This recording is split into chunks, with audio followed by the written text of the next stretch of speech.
The dough is done. Oh.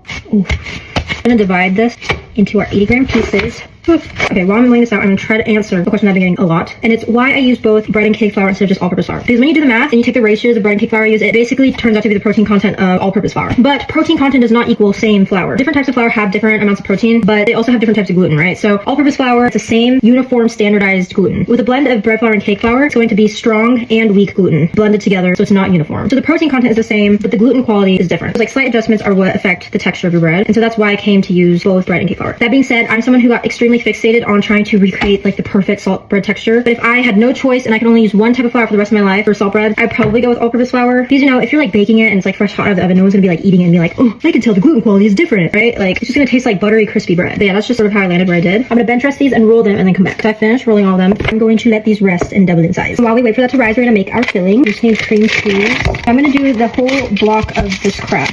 If you don't like imitation crab, this is not the place for you. I think out of all the processed meats to ever exist, imitation crab gotta be number one. It actually took me like an eternity to do with scissors, so I would just recommend you use a knife. But it's okay, because I got everything else prepared. Some green onion, Worcestershire sauce, garlic powder, and then sugar.